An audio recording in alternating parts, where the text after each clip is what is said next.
ఆయన ముఖ్యమంత్రి ఎవరండి ఇంకా చెప్పింది? జగన్మోహన్ రెడ్డి ముఖ్యమంత్రి. 2 సంవత్సరాలు కరోనాలో చేసిన మొగోడు ఇంతవరకు ఆల్ ఇండియాలో ముఖ్యమంత్రి జగన్మోహన్ రెడ్డి. మొన్న 11 వచ్చినాయి, ఆ పక్కన ఓడిపోతాయి. సామాన్యుడు బ్రతకాలంటే చాలా కష్టం. ఆయన ఎప్పుడు అలాగే మాట్లాడుతుంటారుగా. ఒక పార్టీ వచ్చి పనిచేసింది అని అంటే ఈ రెండో పార్టీ విమర్శించడం సహజం. అది కష్టపూర్తిగా ఇచ్చేస్తాను, ఎవరిని విడిచిపెట్టను, లోపల తెంగుతాను, అది చేస్తాను తప్పు. రేపు జగన్మోహన్ రెడ్డి మళ్ళీ మా ప్రభుత్వం అధికారంలోకి వస్తుంది అని చెప్పేసి నిన్న నాయకులతో భేటీ అయ్యారు. వచ్చే అవకాశం ఉంటుంది అంటారు మళ్ళీ? ఆయన ముఖ్యమంత్రి ఎవరండి ఇంకా చెప్పింది? జగన్మోహన్ రెడ్డి ముఖ్యమంత్రి. ఈసారి ఎవరిని వదిలిపెట్టము, ఈసారి అందరూ పేర్లు రాసుకోండి, గుర్తుపెట్టుకోండి అని చెప్పేసి కూడా అన్నమాట. ఆయనే ముఖ్యమంత్రి, ఆయనే ఈసారి. ఇంకా అన్నీ ఇప్పుడు వీళ్ళు ఎలా చేస్తుండో వాళ్ళు అలా చేయకుండా ఎలా ఉంటుంది? ఎలా అనుకుంటున్నారు? 11 సీట్లకే పరిమితం అయిపోయింది కదా. అంతా ఇక చెప్పకూడదు అన్నీ. ఇప్పుడు అది ఏం చెప్పాను మా మీద కేసులు పెట్టేస్తారు వాళ్ళు. మళ్ళీ మాకెందుకండి తలకాని వచ్చి? మేము కూడా ఈసారి అండగా ఉంటాము, కార్యకర్తలకి అందరు పేర్లు రాసుకో. ఏం అండగా ఉన్నాం? వాళ్ళు సరిగ్గా చేయలేదు మాకు అండగా. మేము చేసాం, మేము కష్టపడి. మాకేం చేయలేదు ఆయన కానీ. ఎందుకంటే ఎవరు చెప్పినా బాధే. జగన్మోహన్ రెడ్డి బాగా చేశాడు. అంతలో 2 సంవత్సరాలు కరోనాలో చేసిన మొగోడు ఇంతవరకు ఆల్ ఇండియాలో ముఖ్యమంత్రి జగన్మోహన్ రెడ్డి. ఎవడు చేయలేదు. మరేంటి మళ్ళీ వచ్చే అవకాశం ఉంటుంది అంటారా? ఆయన అంటే సీఎం అంటే ఆయనకు 170, ఈసారి 175 వస్తాయి. 250, 210 పెంచినా ఆయనే ముఖ్యమంత్రి ఈసారి. మరి 2024లో 11 సీట్లకే పడిపోయింది కదా. అప్పుడు కూడా అది అంతా మోసం సార్. అది మోసం, దగా. అది ఇప్పుడు పార్టీ పాలిటిక్స్ అయ్యి ఒక పార్టీ వచ్చి పనిచేసింది అని అంటే ఈ రెండో పార్టీ విమర్శించడం సహజం. అది అయితే కరెక్ట్గా చేస్తే ఎవరూ విమర్శించరు. విమర్శ అనేది ఏ ప్రభుత్వానైనా విమర్శిస్తారు. మంచి చేస్తే ప్రతి ప్రభుత్వాన్ని పొగుడుతారు. కొన్ని రాయితీలు ఉన్నాయి. లేబర్ అనేది ఆ రాయితీల కోసం ఎదురు చూస్తూ ఉంటారు. తల్లికి వందనం అనేది ఇస్తానని అన్నారు, ఇస్తారు, రేపు ఎప్పటి నుంచో ఇంప్లిమెంట్ చేస్తానన్నారు. తర్వాత ఇది లేడీస్ ఫ్రీ బస్ అన్నారు, అది కూడా ఇంప్లిమెంట్ అని పేపర్లో చూసా, సాక్షిలోనే చూశాను. అయితే కొంచెం వీళ్ళు చెప్పడం ఏంటంటే గవర్నమెంట్ లో బడ్జెట్లో ఉంది కాబట్టి ఈ కొన్ని ఇంప్లిమెంట్ చేయడం కొంచెం కష్టసాధ్యతంగా ఉంది, నిదానంగా ఇంప్లిమెంట్ చేస్తామని అంటారు. వాళ్ళు తప్పు లేదు, వాళ్ళని కూడా మనం విమర్శించకూడదు. ఇప్పుడు బడ్జెట్ అనేది చూసుకోవాలి కదా. ఎవరైనా చూసుకోకుండా ఇమ్మీడియట్గా ఇచ్చేస్తాము అనేది ప్రగల్భాలు పలికి చేయడం అనేది కరెక్ట్ కాదు. అందుకని వాళ్ళు సఫిషియెంట్ అమౌంట్ అవి చూసుకోవాలా, శాంక్షన్స్ ఇవ్వాలా. దాన్ని బట్టి ఈ లేబర్కి అందుబాటులో ఉండి ఏ అయితే ఉన్నాయో అవన్నీ ఇంప్లిమెంట్ చేస్తారు నిదానంగా. ఏ గవర్నమెంట్ అయినా అంతే. ఇవాళ జగన్ గవర్నమెంట్ అయినా అంతే, చంద్రబాబు గారు గవర్నమెంట్ అయినా అంతే, ఇంకొక గవర్నమెంట్ వచ్చినా అంతే, ఏ గవర్నమెంట్ అయినా అంతే. దాన్ని మనం విమర్శించేది లేదు. ఓకే. నిన్న జగన్మోహన్ రెడ్డి వాళ్ళ నాయకులతో భేటీ అయ్యి ఈసారి వైసీపీ ప్రభుత్వం అధికారంలోకి వస్తుంది, ఎవరిని వదిలిపెట్టడం, మీరు కూడా పేర్లు రాసుకోండి అని చెప్పేసి జగన్మోహన్ రెడ్డి అంటున్నారు.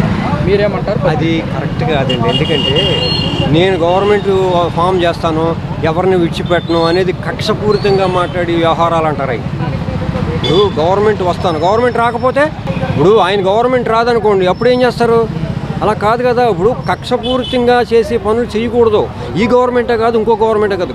రిటైర్డ్ ఎంప్లాయీస్ ఉన్నారు, ఆ ఎంప్లాయీస్ని అరెస్ట్ చేయడం అనేది వాళ్ళు చేసిన తప్పులేంటో ఎవరికి తెలుసు? మనకు తెలియదు కదా. ఆ లోపాలను బట్టి ఆటోమేటిక్గా గవర్నమెంట్ చట్టం దాని పని అది చూసుకుంటుంటుంది. అంతేగాని నేను గవర్నమెంట్కి వచ్చాననుకో, గవర్నమెంట్కి వచ్చిన తర్వాత ఎవరిని విడిచిపెట్టను అనేసి అంటే తీసుకెళ్ళి లోపలేస్తారు, అంతే కదా. విడిచిపెట్టినానంటే పోలీసులతో పట్టించి అరెస్ట్ చేసి తీసుకెళ్ళి లోపలేస్తామంటారు. ఇంకంతకంటే ఏం చేయరు. అది కక్షపూర్తిగా చేసి పనులు ఎలా చేయకూడదండి, తప్పది. ఏ గవర్నమెంట్ అయినా అంతే. రిటైర్డ్ అయినా సరే వాళ్ళని సప్త సముద్రాలు వాళ్ళు ఏం తప్పు చేశారో రిటైర్ అయిన ఆఫీసర్స్ వేల కోట్లు కుంభకోణాలని చెప్తున్నారు అక్కడ. మరి మనకు తెలుసా? అది తెలియదు కదా. అది ఫ్యాక్ట్ అనేది ఎంక్వైరీ చేస్తేనే కానీ తెలియదు. అది ఆ రిటైర్డ్ అయిన ఆఫీసర్లో వాళ్ళు ఫ్యాక్ట్ కుంభకోణం చేశారా లేదా అనేది మనకు తెలియదు కదా. ఫ్యాక్ట్ ఎంక్వైరీ చేసి ఆ ఎంక్వైరీలో బయటకు వచ్చిన తర్వాత వాడు తప్పు చేశాడా, రైట్ చేశాడా, అనవసరంగా అరెస్ట్ చేశారా, లేకపోతే రిమూవ్ చేశారా అనేది మాట్లాడాలి. అంతేగాని తెలియకుండా మనం మాట్లాడకూడదు, తప్పది. ఎవరైనా సరే, రిటైర్ ఆఫీసర్ కాదు, సర్వీస్లో ఉన్న ఆఫీసర్ అయినా సరే. అది ఈసారి సినిమా వేరే లెవెల్లో ఉంటుంది, సినిమా చూపిస్తాను, కార్యకర్తలకి కథపేట అని చెప్పేసి కూడా అంటున్నారు మీరు. అది తప్పు అండి, అలా మాట్లాడకూడదు. ఒక హోదాలో ఉన్న వ్యక్తి ఆ రకంగా మాట్లాడకూడదండి. ఎవరైనా సరే మనిషి అయినా సరే ఒక హోదాలో ఒక సీఎం హోదాకు వచ్చి ఇది ఉన్నప్పుడు ఒకరిని విమర్శించి కించపరిచి మాట్లాడకూడదు. నువ్వు వచ్చిన తర్వాత నువ్వు ప్రజలకి సేవ చేయడానికి, ప్రజలకి మంచి చేయడానికి నీ ఇష్టం, నీకు ఫుల్ రైట్స్ ఉంటాయి. కాబట్టి నువ్వేదైనా చేయొచ్చు. నువ్వు state supreme of you. Okay, కాబట్టి నిన్ను అడ్డం కొట్టేవాడు ఎవడో లేడు. కాబట్టి వచ్చిన తర్వాత నువ్వేం చేస్తావు అనేది అప్పుడు చేయాలి. కానీ ముందుగానే నేను అది చేస్తాను, ఇది చేస్తాను, కష్టపూర్తిగా ఇది చేస్తాను, ఎవరిని విడిచిపెట్టను, లోపల దింగుతాను, అది చేస్తాను, ఇది చేస్తాను, తప్పు. ఓకే, నిన్న కూటమి ప్రభుత్వం కొత్త నిర్ణయం తీసుకుంది. ఏదైతే రేషన్ డెలివరీ వ్యాన్లు ఉన్నాయో వాటిని రద్దు చేయడం జరిగింది. రద్దు చేయడం కరెక్టేనంటారు? ఇప్పుడు ఈ రేషన్ వ్యాన్లు అనేది ఈ లేబర్ కోసం డోర్ టు డోర్ సప్లై చేయడం కోసం ప్రవేశపెట్టిన వ్యాన్లు అవి రద్దు చేసి ఇప్పుడు సౌక దుకాణాల దగ్గరికి వెళ్ళి పూర్వ పద్ధతులను తెచ్చుకోమని అంటే మరి వీళ్ళు ఇబ్బంది పెట్టినట్టే కదా. అది కరెక్ట్ కాదు. కంటిన్యూ చేయటమే మంచిది. కంటిన్యూ చేయడం మంచిది. మరి రద్దు చేశారు కదా. రద్దు చేశారంటే వాళ్ళ నిర్ణయం అండి, అది ఆ గవర్నమెంట్, అది వాళ్ళ నిర్ణయం. అది వాళ్ళు ఎందుకు రద్దు చేశారు? ఇప్పుడు జగన్ గారు పెట్టాడు కాబట్టి మేము రద్దు చేసామంటారు. ఇప్పుడు జగన్ గారు ప్రజావేదిక పగలగొట్టాడు, నేను పగలగొట్టేశాను అంటాడు. ఇంక చంద్రబాబు కట్టాడు కాబట్టి నేను పగలగొట్టేశాను అంటాడు. అట్లాగే జగన్ గారు పెట్టాడు కాబట్టి మేము తీసేసామంటారు. ఒకళ్ళు చేసింది ఒకళ్ళు కిట్టదు. మంచి పనులు ఎవరైనా సరే దాన్ని కొనసాగించాలి, అందులో తప్పేముంది? దీనికి సంబంధించి వైసీపీ కూడా వ్యతిరేకిస్తుంది. నేరుగా ప్రజల వద్దకే రేషన్ తీసుకెళ్ళినా దీన్ని కూడా రద్దు చేయడం ఎంతవరకు కరెక్ట్ అంటే? కరెక్టే కదా మరి. అది ఇప్పుడు డోర్ టు డోర్ డెలివరీ చేయడం కోసం పెట్టిన వ్యాన్లు అయ్యి వాటిని వేరే చోటకి వినియోగించుకుని మీరు వెళ్ళి పూర్వ పద్ధతిలోనే లైన్లో నిలబడి కొట్టుకుంటూ ఉండి సౌక దుకాణాల దగ్గర తీసుకోండి అని చెప్పి వీళ్ళని ఇబ్బంది పెట్టడమే కదా. అది ఒక విధంగా లేబర్ని ఇబ్బంది పెట్టడమే అవుతుంది. వాళ్ళకున్న ఫెసిలిటీని కట్ చేయడం అవుతుంది. ఏదో కొన్ని కోట్ల రూపాయలు ఖర్చు పెట్టి వ్యాన్లో అరేంజ్ చేశారు ఆయన జగన్మోహన్ రెడ్డి గారు. మరి మనం అప్రిషియేట్ చేయాలి కదా, దాన్ని చేయలేవద్దా? ఆయన లేబర్ కోసం అన్ని కోట్ల రూపాయలు వెచ్చించి అన్ని వాహనాలని ప్రవేశపెట్టి డోర్ టు డోర్ సెంటర్లలో పెట్టించి ప్రతి సెంటర్లోనూ పెట్టించి వాళ్ళకి రేషన్ సప్లై చేయించుతున్నారు. అది మరి 99% లేబర్ అందరూ కూడా దాన్ని అప్రిషియేట్ చేస్తారు. మాకు ఇబ్బంది లేకుండా సప్లై అవుతుంది. ఇప్పుడు తీసేస్తే వాళ్ళు ప్రతి ఓడు తిడతాడు. మేము వెళ్ళాల్సి వస్తుంది, ఎక్కడో సౌక దుకాణం పలానా చోట ఉంది, అక్కడికి వెళ్ళి లైన్లో నిలబడి తోసుకుని కొట్టుకుని లేదా రాళ్ళు పెట్టుకుని లైట్ పూర్వం మేము అలాగే తెచ్చుకున్నాం. రాళ్ళు పెట్టుకుని తెల్లవారులు అక్కడ పడుకుని కిరసనాయిలకి రేషన్కి అన్ని ఇబ్బందులు పడ్డాం. ఇప్పుడు మరి తేలిక కదా. మరి ఇటువంటి తీసేయడం అనేది కొంచెం లేబర్ అనే వాళ్ళని ఇబ్బంది పెట్టడంగా అవుతుంది. అది ఇప్పుడు ఉన్న గవర్నమెంట్ నిర్ణయాలండి, అవి మనం ఏం చేయలేము. అది మరి ఈయన వెళ్ళి ప్రవేశపెట్టాడు, ఈయన ఉన్నప్పుడు పెట్టాడు, ఈయన వెళ్ళిపోయాడు, జగన్మోహన్ రెడ్డి గారు వెళ్ళిపోయారు, చంద్రబాబు నాయుడు గారు వచ్చారు. ఈయన మైండ్ ఎలా ఉంటుందో మైండ్ సెట్ అలాగే కొనసాగుతాడు. ఈ నువ్వు తప్పు చేసావని ఈయన అనలేము, నువ్వు తప్పు చేసావని ఈయన అనలేము, ఎవరిని విమర్శించలేము. మంచి అనేది మంచిగా ఉంటుంది. Thank you sir. ఓకే, నిన్న జగన్మోహన్ రెడ్డి వాళ్ళ నాయకులతో భేటీ అయ్యి ఈసారి వైఎస్ఆర్ కాంగ్రెస్ పార్టీ అధికారంలోకి వస్తుందని వ్యాఖ్యలు చేశారు. వ్యాఖ్యలు ఎలా చూడొచ్చు అంట? మొన్న 11 వచ్చినాయి, ఆ పక్కన ఓడిపోతాయి. ఒకటి పోయి ఒకటే మిగులుద్ది. ఇవన్నీ పిచ్చి మాటలు. మేము వస్తాం, మేము అధికారంలోకి వస్తాం అనే మాట కళ. ఏ అధికారిని వదిలిపెట్టను, ఎక్కడున్నా అది తప్పు. ఏ అధికారిని వదిలిపెట్టను అంటే తప్పు. ఎవరి డ్యూటీ వాళ్ళు చేసుకుంటారు. మీ డ్యూటీ మీరు చేస్తాను, నా డ్యూటీ నేను చేస్తాను. పొట్టులోడు తెస్తాను, అన్నమార్లో ఉండ పట్టుకొస్తాను, విదేశాల్లో ఉండ పట్టుకొస్తానంట. అది దుర్మార్గమైన మాటలు, తప్పది, విధానం కాదు. మీరు కూడా పేర్లు రాసుకుంటే ఏ బుక్లో రాసుకుంటారో మీ ఇష్టము. అది మైండ్ సెట్ మాట్లాడే మాటలు ఇవన్నీ ఆయనకి మైండ్ పనిచేయట్లే. ఆయనకు కూడా ఈ లిక్కర్ కేసు ఇవన్నీ అయిపోతే అయ్యగారు కూడా తొందరగా వెళ్ళిపోతాడు. అంతకుముందు ఏదో ఉన్నాయి 12 కేసులు 16 కేసులు. అవి కాకుండా ఈ కేసులో ఇక శాస్త్రకాలం అక్కడే ఉంటాడు. మళ్ళా ఇక ఆయన సీఎం అవడం అనేది కళ. నా ఇంకా 40 ఏళ్ళ లోపు సీఎం అవడం ఆయన కాదు. మళ్ళీ ఈసారి అధికారంలోకి వస్తే 30 ఏళ్ళు మనమే ఉన్నాం. అది ఆ మాట ఫస్ట్ నుంచి చెప్తున్నాడు కాబట్టి 11 వచ్చినాయి. ఇప్పుడు 30, మళ్ళీ 30 ఏళ్ళు అంటున్నాడు. ఆ పక్కన ఒకటి కూడా పోద్ది. ఈసారి కార్యకర్తలకి అండగా ఉంటాను, పెద్దపీట వేస్తా అని చెప్తున్నాడు. బాబు, వైసీపీ కార్యకర్తలు, మేము వైసీపీ వాళ్ళు అంతా డెడిదోడు వచ్చారు, నమ్మారు. జనం ఇక నమ్మే పరిస్థితిలో లేరు. ఒకసారి చూశారు అండి. ప్రతి మనిషికి అవగాహన అనేది ఉండదు. ఏం జరుగుతుంది, ఆర్థిక పరిస్థితిలో ఉంది. అయినా రేపు రైతు భరోసా ఇస్తున్నారు. మళ్ళా తల్లికి వందనం, ఆ బస్సు ఏదో ఆర్టీసీ బస్సులు ఫ్రీ ఓపెన్ చేస్తున్నారు. ఇంకా అంతకంటే ఏం కావాలి? 10 లక్షల కోట్లు అప్పులు చేసి వెళ్ళిపోతే ఏంది బాబు? ఏ నాయకుడిని ఏ అధికారిని వదిలిపెట్టేది లేదు. 7 సంవత్సరాలు దాటైనా సరే తీసుకొస్తామని చెప్పడం కూడా వ్యాఖ్యలు చేస్తారు. ఈ వ్యాఖ్యలు ఎలా చూడాలి? అయ్యా ఇంత మటు మనం ఎన్నో చూసాం, ఆయన చేసినటువంటి ఇవి కూడా ఎన్నో చూసాం, ఎన్నో విన్నాం. అయితే ఏమైంది? ప్రజలు ఏంటి తీర్పు ఇచ్చారు కదా మనకు ఒక తీర్పు, అది అనేది జ్ఞాపకం పెట్టుకోవాలి కదా. నేను రౌడీజానికి వెళ్తాను అంటే ఏ మట్టిని కూడా ఎవరు, ఏ సంస్థ కూడా, ఏ సంఘం కూడా, ఏ ప్రజలు కూడా మెత్తడు కదా. అది మంచి పద్ధతి కాదని చెప్పి నేను అనుకుంటున్నాను. అయ్యా ఈసారి కార్యకర్తలతో పక్కపేట వేస్తాను, వారికి అండగా ఉంటాను. అయ్యా ఏం పేట్లయితేనే నువ్వు సరైన మార్గంలో ప్రజలను నడిపించుకుంటే నీకు ఏ కార్యకర్తలే కాదు, అసలు ప్రజలే నేను గెలిపిస్తారనేది మా ఆశ.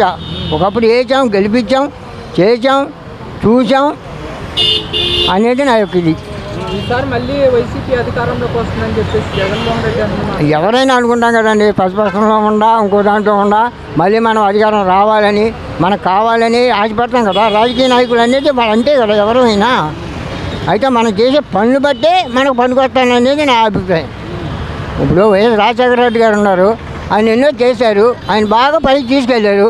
అలా మీరు కూడా తీసుకెళ్ళినట్టే ప్రజల్లో ఇన్ఫర్మేషన్ పోయేది కాదు కదా అనేది నా బాధ. మీరు కూడా పేర్లు రాసుకోండి, ఏ బుక్లో రాసుకుంటారో మీ కోచ్ బుక్స్లో రాసుకోండి, ఎవరిని ఉపయోగించిన వదిలిపెట్టేదే లేదని చెప్పేసి కూడా అంటున్నారు. అయ్యా ఏ పుస్తకాలు రాసుకున్నా, ఎన్ని రాసుకున్నా కోర్టులు అనేవి ఉన్నాయి, న్యాయస్థానాలు అనేవి ఉన్నాయి. వాటిని మించి మనం ఎవరం ఏమి వెళ్ళలేం కదా. వాటిని బట్టే కదా వెళ్ళేది. మనం ఎవరం ఏం చేస్తాం, కొడతాం, తిడతాం అన్నంత మాత్రం ఏమి అవదనేది నా అభిప్రాయం. ఓకే, నిన్న జగన్మోహన్ రెడ్డి వాళ్ళ నాయకులతో భేటీ అయ్యి సమావేశంలో ఏ అధికారిని వదిలిపెట్టనో మీరు కూడా పేర్లు రాసుకోండి, ఈసారి వచ్చేది మన ప్రభుత్వం అని చెప్పేసి కూడా వ్యాఖ్యలు చేశారు. వ్యాఖ్యలు ఎలా జరుగుతుంది? ఆయన ఎప్పుడు అలాగే మాట్లాడుతుంటారుగా. పోలీసుల్ని బట్టలు ఎప్పదీసి కొడతానన్నాడు. అదే ఎవరో ప్రభుత్వం వస్తే మరి ఆయన ప్రభుత్వంలో ఆయన చేశాడుగా, చాలా తప్పలేదుగా. అందరినీ అరెస్టులు చేయించాడు. అక్కడికి పెద్ద పెద్ద ఆయన కూడా అరెస్ట్ చేయించాడు. ఎవరిని వదిలిపెట్టేది లేదు, ఎవరిని ఉపేక్షించడం, అసలుకి కార్యకర్తలకి పెద్దపేట వేస్తాను ఈసారి అని చెప్పేసి కూడా అంటున్నాం. వేసారు, పెద్దపేట వేశారు మొన్న కూడా. కాదు మరి ఏంటి ఇప్పుడు వచ్చే అవకాశం ఉంటుంది అంటారా? ఆయన అంత బలంగా చెప్తున్నాడు. అది మొన్న జనాలు నిర్ణయం తీసుకున్నారుగా, ఒకసారి ఇచ్చారు అవకాశం. అంత భారీ మెజార్టీ ఇచ్చి భారీ సీట్లు ఇచ్చారు. ఏం చేసుకున్నారు ఆయన? ఏమీ లేదు. పూర్తిగా 1 సంవత్సరం పాలనలోనే కూటమి ప్రభుత్వం మీద వ్యతిరేకత వచ్చింది, వైసీపీ ఇచ్చిన పథకాలు గుర్తుపెట్టుకున్నారని జగన్మోహన్ రెడ్డి అంటున్నారు. అని ఉంటారు, తీసుకున్న వాళ్ళు ఉన్నారుగా. మరి తీసుకున్న వాళ్ళకి వాళ్ళు రాకపోతే ఎవరికైనా బాధ అనిపిస్తుంది. కాదు, నిన్న జగన్మోహన్ రెడ్డి వాళ్ళ నాయకులతో భేటీ అయ్యి ఈసారి ఖచ్చితంగా వైసీపీ పార్టీ అధికారంలోకి వస్తుంది, ఎవరిని వదిలిపెట్టేది లేదని చెప్పేసి కూడా చూద్దాం, వచ్చే అవకాశం ఉంటుంది అంటారా? మళ్ళీ ఏమో తెలీదు అప్పుడు సంగతి, అప్పుడు హవా ఎట్టా ఉంటుందో. మీరు కూడా పేర్లు రాసుకోండి, పలానా బుక్ అని చెప్పను, రాసి పెట్టుకోండి, నేను గుర్తు పెట్టుకుంటాను. అది గ్యారంటీ అయ్యా. ఏమంటారు, తిరిగి ఆడు చేస్తాడు కదా, అది ఇదే పని ఆడు చేస్తాడు కదా. ఈసారి కార్యకర్తలకి పట్టుపేట వేస్తానని చెప్పేసి కూడా అంటున్నారు. ఏదో పీటేస్తారు. వచ్చే అవకాశం ఉంటుందంటారా? మళ్ళీ ఏమో అప్పుడు సంగతి హవా తెలియదయ్యా, మళ్ళీ బుట్టలో పడతారేమో. కాదు, 11 సీట్లకే పడిపోయింది కదా, మళ్ళీ ఎలా వస్తుంది అనుకుంటున్నారు? దాని గురించి చెప్పాలంటే పెద్ద పెద్ద విషయాలు ఉంటాయి, ఈవీఎంలు ఉంటాయి, ముగ్గురు కలిశారు, ఏదో ఒక పర్సంటేజ్ ఉంటుంది కదా, అన్నీ కలిపి వచ్చినాయి. కొన్ని ఈవీఎం మహత్యం కాదు, వైసీపీ మీద వ్యతిరేకత వల్లే మాకు పట్టం కట్టారంటున్నారు కదా. తప్పది. నువ్వు అడుగు, 100కి 80 మంది వైసీపీ సపోర్ట్ అని చెప్తాడు. ఓకే, నిన్న కూటమి ప్రభుత్వం నిన్న సరికొత్త నిర్ణయం తీసుకుంది. తెలుసు. డోర్ డెలివరీ రేషన్ వ్యాన్లు రద్దు చేయడం జరిగింది. రేషన్ వ్యాన్లు ఎందుకు మంచిదంటే రద్దు చేయడం కరెక్ట్ అంటారు? మేము ఏది చెప్పినా కానీ వేస్ట్, వాళ్ళకి ఇష్టం వచ్చి చేస్తుంటారా? ఏం పర్లేదు, వాళ్ళు చేస్తుంటారా, మన చేతిలో ఏముంది? ఇంకో విషయం ఏంటంటే ఏదైనా చేయాలంటే ప్రజల్లో చైతన్యం లేదు, అర్థమైందా? కరెంట్ బిల్లు పెంచినా సరే అని కాడెద్దు మోసినట్టే మోసుకుంటూ వెళ్ళిపోవాలి.